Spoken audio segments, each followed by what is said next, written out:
One day while recording, Pink Floyd were visited in the studio by a strange bald man with shaved eyebrows. His behaviour was bizarre, but when Roger Waters realised who the man was, he burst into tears. It was former band member Syd Barrett, who'd left the band 7 years before.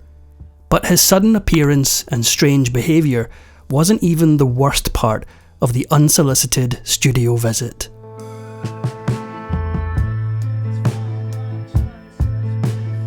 One of the most influential bands of all time, Pink Floyd revolutionised rock music with their progressive and psychedelic style. However, it wasn't all happiness and success, and it all started in 1965 with its 4 original members. While at university, bassist and singer Roger Waters, keyboardist Richard Wright, and drummer Nick Mason studied architecture together. Just because guitarist and lead vocalist Syd Barrett was 2 years younger than the rest and wasn't at the same school, doesn't mean he was a complete stranger. He and Waters were childhood friends, sharing a love of music from an early age. They would eventually turn that passion into a band, but it wasn't Pink Floyd. When Syd Barrett finally joined, the band was performing under the name The Tea Set. The change to the name we all know came from a bizarre coincidence. While performing one of their gigs in 1965, the Tea Set learned that another band with the same name would also be playing. Thinking on his feet, Barrett changed their name to the Pink Floyd Sound. He'd been a fan of blues music and derived the name from 2 blues musicians whose records he owned, Pink Anderson and Floyd Council. While performing at London's legendary Marquee Club, the band got the attention of an intrigued entrepreneur named Peter Jenner. Impressed by their sound and despite having almost no experience with the music industry, Jenner and his business partner Andrew King signed on to manage the group. While Jenner liked the band and its unique style, he did have one suggestion: to drop the word sound from their name. Previously, Pink Floyd had been playing mostly R&B classics, but soon their music began to evolve, and it quickly went down a strange path. They started focusing on Barrett's bizarre and psychedelic songs, often inspired by his love of science fiction. The band thrived in the underground scene, and in 1967 they took a huge step toward the mainstream. They signed with EMI and recorded their first 2 singles within the year. It looked like the band might finally make it big, but just as they were getting started, one of their most important members was on the decline. As 1967 wore on, everyone in the band started to notice that something was seriously wrong with Syd Barrett. For exclusive perks like early access to new videos, priority replies to your comments, and to have your say on future content, consider becoming a Factinate member. On top of that, your support helps keep the channel going. Click the link in the description for more details.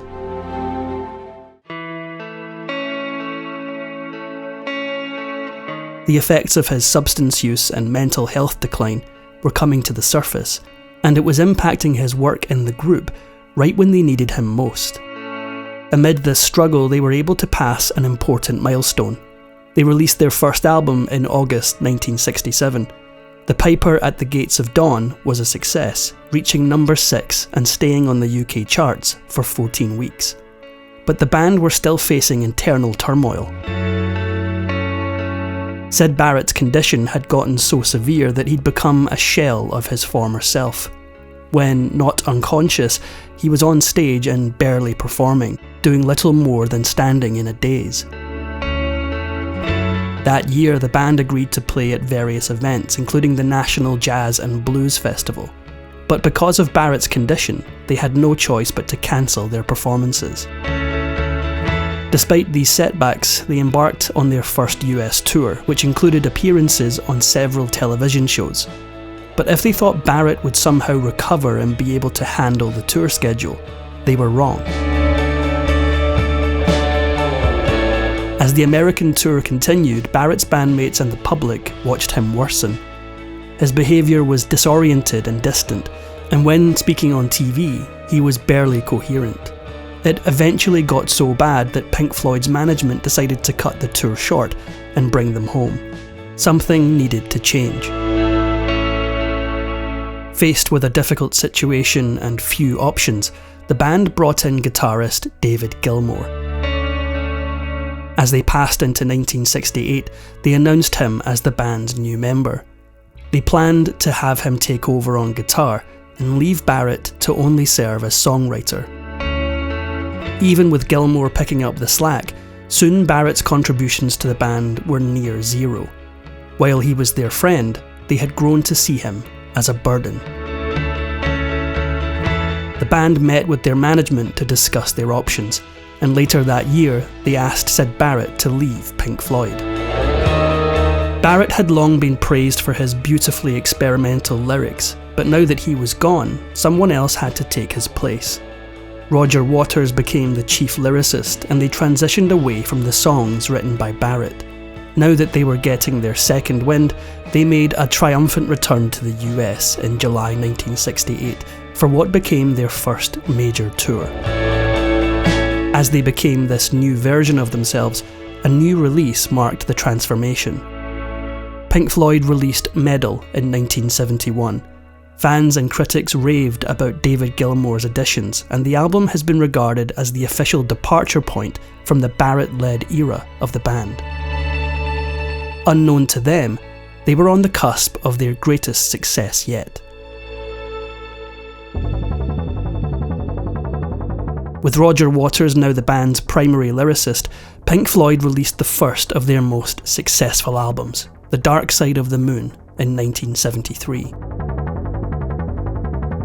It was an immediate hit in the UK, reaching number 2 and spending nearly 7 years on the charts. Globally, the album has sold over 45 million copies. The band experienced a new height of fame and fortune, and it left the band members exhausted in every sense of the word. With such a big success, they needed to come up with a stellar follow-up. They began work on their new album, Wish You Were Here, in 1975.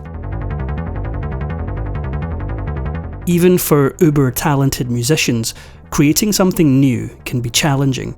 Yet despite a slew of creative disagreements, personal problems like Nick Mason's divorce, and the band's overall fatigue, Wish You Were Here was another huge hit.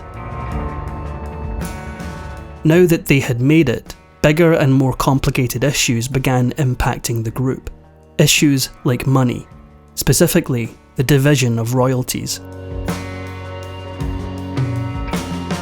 This dispute spilled into the public eye when Pink Floyd released Animals in 1977.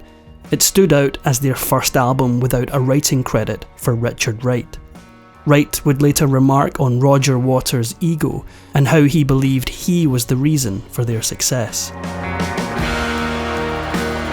Pink Floyd had become a global phenomenon, so naturally the band started to sell out stadiums.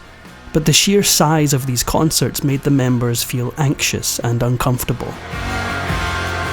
Roger Waters grew withdrawn and irritable, acting rudely to fans who annoyed him, including an infamous incident at the final performance of the In the Flesh tour, when he spat in a fan's face.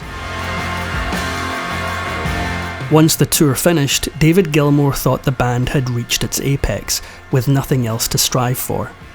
By mid-1978, Waters had a few ideas for Pink Floyd's next project.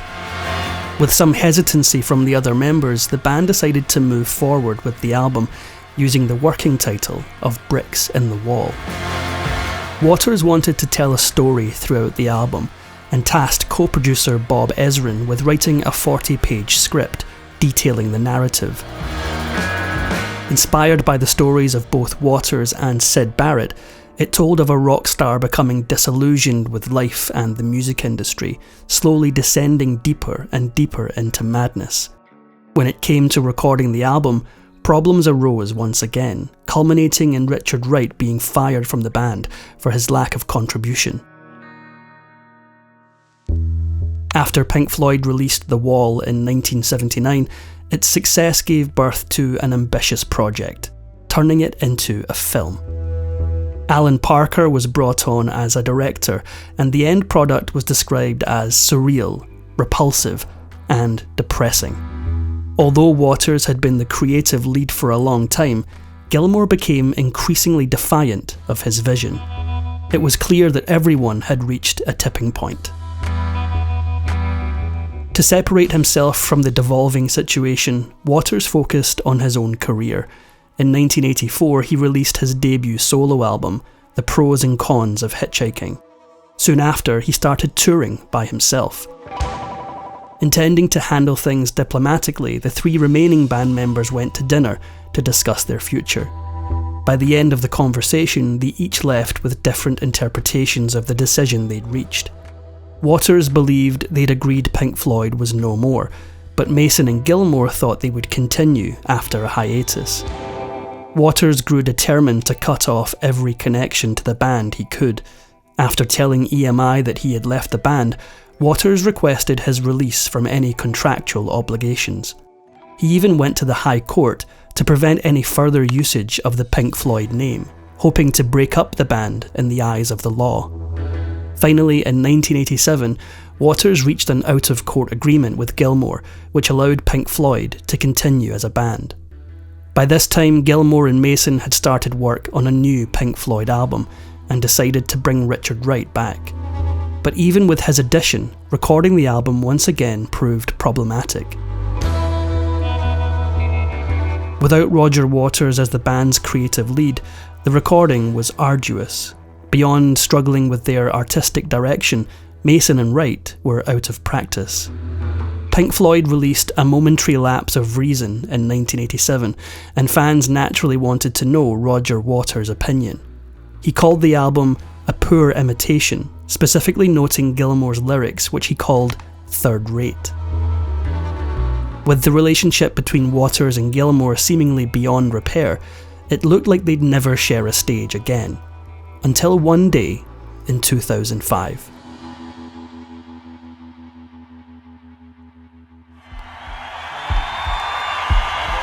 Waters, Gilmour, Wright and Mason reunited for the benefit concert Live 8. Organised by Bob Geldof, star of The Wall, the former bandmates performed together one more time. Despite the animosity of the past, Pink Floyd's performance went off without a hitch, and included some truly memorable moments. For some music fans, this was one of the greatest moments in rock history. A year later, in July 2006, Syd Barrett died at just 60 years old. Following this, both the band and the media at large praised Barrett for his pioneering contributions to Pink Floyd. In 2008, they'd lose another member. After a battle with cancer, Richard Wright died at the age of 65. Afterward, many spoke about Wright's work in the band, noting it as overlooked and unknowingly integral to their success. Following the respective losses of Syd Barrett and Richard Wright, the remaining band members honoured both men. Nearly a year after Barrett's death, all four members performed at his tribute concert, although Waters performed separately. Pink Floyd's journey was a roller coaster. To many, Wish You Were Here was the band's peak, but it brought with it a painful melancholy. David Gilmour's opening guitar phrase unintentionally reminded Roger Waters of Syd Barrett. Then, by chance, while the band were recording the album, a certain someone decided to pop by.